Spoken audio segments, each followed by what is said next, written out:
They say that no two snowflakes are the same, but nobody ever stops to check.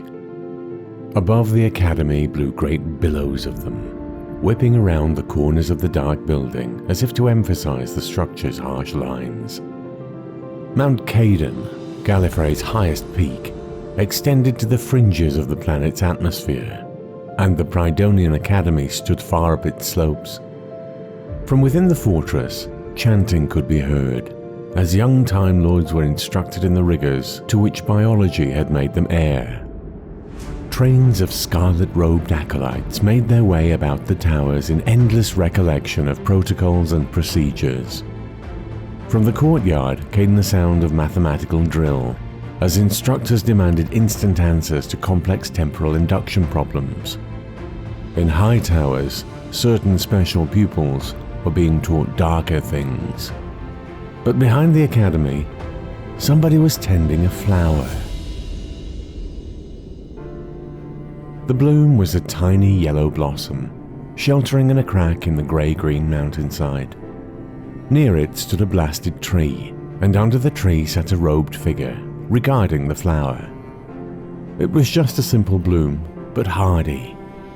The Gallifreyans called it a sarlane, but the hermit knew of people who would have called it a daisy, or a rose, or a daffodil. It was complex and strange, the edges of its petals notched and striated. It was very beautiful, but to understand it, they would have to label it as something the hermit knew. This, to him, was the most urgent issue in the universe. The acolyte dashed up the hill, panting, his breath boiling away in the cold. Tears were freezing on his cheeks. He approached the hooded man almost angrily, as if to demand something of him. "They're fools! Blind, uncaring fools! They can't see the way it's going! They won't!" "Sit down."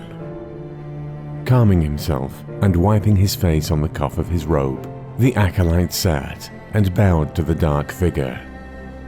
"I am pleased that you wish to continue your other studies.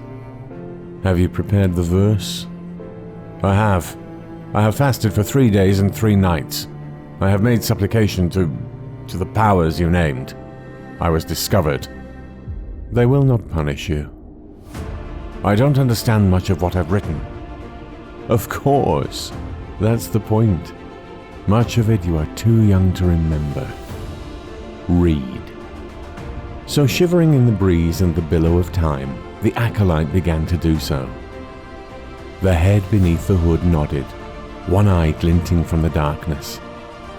It would be several centuries before the acolyte grasped the meaning of his work, and as for understanding it, perhaps he never would.